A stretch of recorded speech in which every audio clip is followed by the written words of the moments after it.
पटाखे ले लो, पटाखे, धमाकेदार पटाखे। आकाश वाला रॉकेट हो या अनार, जमीन पर चलने वाली घिरनी हो या फुलझड़ी, सब कुछ है यहाँ। तो आपका ध्यान है कहाँ?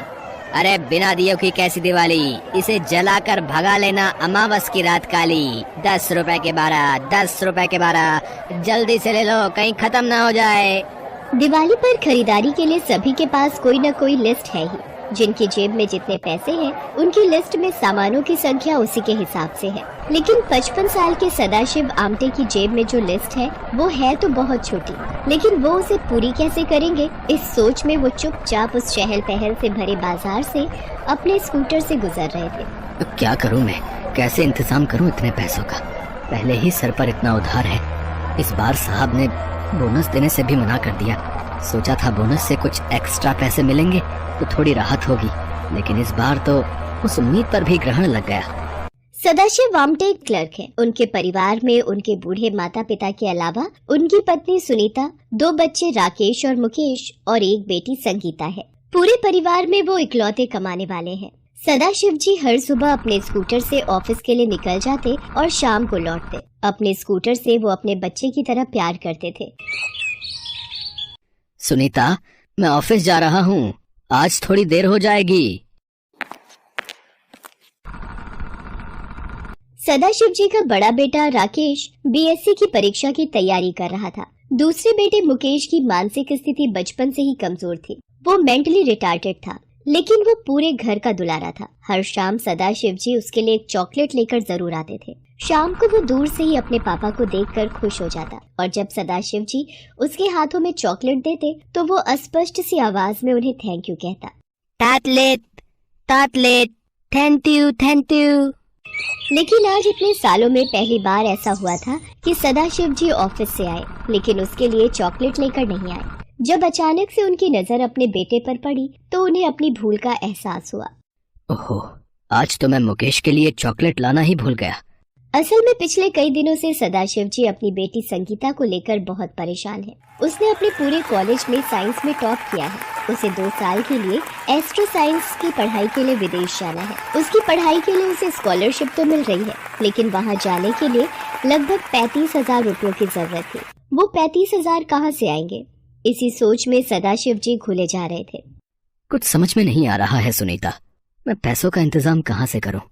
माँ बाबूजी की दवाई, राकेश की पढ़ाई का खर्च, पूरे घर को संभालना, ऐसे में पैसे बचते कहाँ हैं जो एक साथ इतने रुपयों का इंतजाम करूं? सुनिए ना जी, मैंने कुछ पैसे घर खर्च से बचा कर रखे हैं। यही कोई 2,500 या 3,000 होंगे। आप वो पैसे ले लीजिए, आपका बोझ कुछ तो कम होगा। सदाशिव जी का एक ही सपना था, अपने बच्चों को खूब पढ़ाना और उन्हें अच्छे मुकाम पर देखना। वो नहीं चाहते थे कि जैसी अभावों वाली जिंदगी वो जी रहे हैं वैसी जिंदगी उनके बच्चे जिएं। दिवाली के 2 दिन बाद संगीता को जाना था, लेकिन पैसों का अब तक कोई इंतजाम नहीं हुआ था। उन्होंने ऑफिस वालों को बोला, लेकिन सदाशिव जी, आपने पहले भी ऑफिस से लोन ले रखा है, उसकी किश्त चालू है। जब तक वो खत्म नहीं हो जाता हम कोई नया लोन आपको नहीं दे सकते। सदाशिव जी के लिए एक साथ सारे दरवाजे बंद हो गए थे। उन्हें लगने लगा था कि उनकी बेटी बाहर नहीं जा सकेगी। आज सुबह सुबह जब वो अपने स्कूटर को साफ कर रहे थे तो उनकी आंखों में आंसू थे, लेकिन उन्हीं आंसुओं के पार उन्हें एक उम्मीद भी दिखी। अरे, ये ख्याल मुझे पहले क्यों नहीं आया? इससे तो मेरी बहुत बड़ी मुसीबत दूर हो जाएगी। सदाशिव जी ने एक बड़ा निर्णय ले लिया था। जिस चीज को वो बहुत प्यार करते थे, उन्होंने उसे खुद से दूर करने का फैसला कर लिया था, और इसके अलावा उनके पास कोई चारा भी तो नहीं था। अब सदाशिव जी के माथे की चिंता की लकीरें उम्मीदों के सूरज में बदल गई थी। उन्होंने अपनी पत्नी को वो बात बताई। सुनीता, मेरे दिमाग में एक आइडिया आया है जिससे पैसों की जो कमी है वो पूरी हो जाएगी। कैसा आइडिया? मैं अपना स्कूटर खुशवंत सिंह की गैराज में बेच दूंगा। माना कि 35,000 नहीं मिलेंगे, लेकिन 25,000 तो मिल ही सकते हैं। 3,000 तुम्हारे पास है, कुल 28 हो गए, 7,000 बचेंगे। वो 7,000 मैं पड़ोस वाले शर्मा जी से उधार ले लूंगा। लेकिन आप अपना स्कूटर बेच देंगे तो ऑफिस कैसे जाएंगे? बस से जाऊंगा। कितने लोग तो जाते हैं बसों में। अब इस उम्र में बसों के धक्के खाइएगा। उन्होंने अपने ऑफिस में कहा कि वो आज देर से आएंगे और अपना स्कूटर लेकर वो खुशवंत सिंह जी की गैराज में पहुंचे। खुशवंत जी पुरानी गाड़ियां खरीदते थे। सदाशिव ने सरदार खुशवंत सिंह जी से अपने स्कूटर को बेचने की बात कही। अरे ले लेंगे जी स्कूटर आपका, हम यहाँ बैठे आपके लिए ही तो हैं। शुक्रिया, लेकिन इसके पैसे कितने मिलेंगे? देखो जी, हम तो सीधी बात करते हैं और एक बार ही बात करते हैं और एक बार ही करते हैं। इस स्कूटर के मुश्किल से 8,000 से ज्यादा नहीं दे सकता मैं।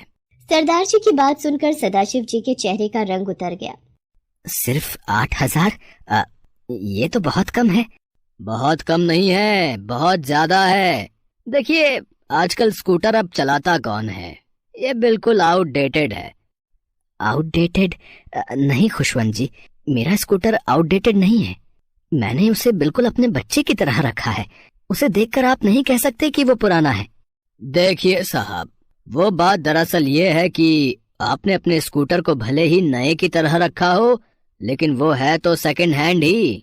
सदाशिव जी बहुत देर तक अपने स्कूटर को देखते रहे। वो तय ही नहीं कर पा रहे थे कि वो क्या करे क्या ना करे। सरदार खुशवंत सिंह को कहीं जाने की जल्दी थी, इसलिए उसने उनसे कहा कि सदाशिव जी, देखिए आप घर जाकर सोच लीजिए कि इसे बेचना है कि नहीं। अगर बेचना है तो भी ठीक, नहीं बेचना है तो भी ठीक। लेकिन वो बात यह है कि मुझे अपने बेटे को लाने के लिए एयरपोर्ट जाना है।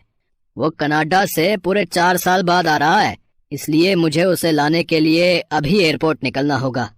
सदाशिव जी ने कहा कि 20-25 हजार सोचा था, कहाँ उन्हें सिर्फ 8,000 रुपए ही मिले। लेकिन अभी जो भी रकम उन्हें मिल रही थी वो उसे अपने हाथों से जाने नहीं देना चाहते थे। उन्होंने अपना दिल कड़ा करके अपना स्कूटर उसी समय बेच दी। जी मैं तैयार हूँ, आप ये स्कूटर ले लीजिए और मुझे पैसे दे दीजिए। जब सदाशिव जी अपने स्कूटर को बेचकर मिले 8,000 रुपयों को अपनी जेब में रख रहे थे तो उनकी आंखों में आंसू थे। वो बार बार अपने स्कूटर को घूर कर देख रहे थे। ऐसा लग रहा था कि वो अपने बच्चे को वहाँ छोड़कर जा रहे हैं। भरे मन से वो ऑफिस गए। पूरे दिन उनकी आंखों के आगे उनका स्कूटर घूम रहा था। आज उनका मन काम में भी नहीं लग रहा था। कितने सालों का साथ रहा मेरा उस स्कूटर के साथ। जब संगीता का जन्म हुआ था तभी लिया था मैंने उसे। फिर तो उसने राकेश और मुकेश का भी जन्म देखा। बिल्कुल फैमिली मेंबर की तरह था मेरा स्कूटर। लेकिन आज मेरा फैमिली मेंबर बिछड़ गया मुझसे।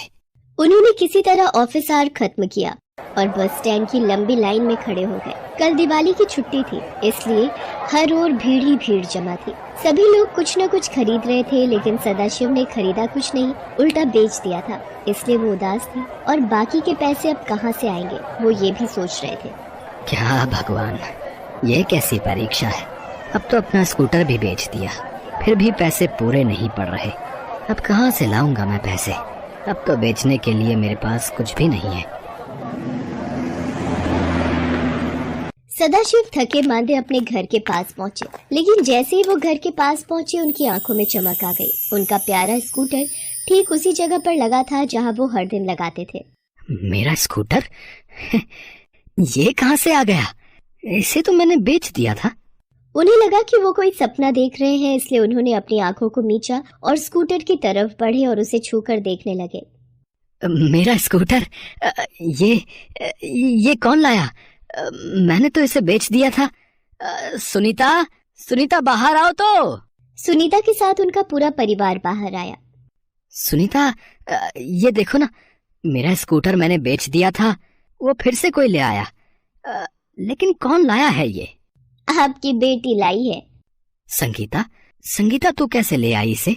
उसके बाद संगीता ने अपने पिता से कहा कि पापा, कॉलेज वालों ने अपने खर्चे पर मेरा विदेश जाना भी स्पॉन्सर किया है। सारा खर्च वो ही दे रहे हैं। उन्होंने आज पूरे 45,000 रुपए मुझे दिए और टिकट लेने के लिए कहा। शाम को जब मैं घर आई तो मम्मी से मुझे सारी बात पता लगी। मैं उसी समय बाहर निकली और आपका स्कूटर खुशवंत सिंह जी से वापस खरीद लिया। सदाशिव जी के लिए ये सारी चीजें एक सपने की तरह लग रही थी। पल में ही उनकी सारी टेंशन दूर हो गई थी। उनकी बेटी के विदेश जाने के लिए पैसों का इंतजाम भी हो गया था और उनका स्कूटर भी वापस मिल गया था। इस बार इस मिडिल क्लास फैमिली की दिवाली पर खुशियों के इतने दिए जले कि सभी की आंखों में आंसू आ गए।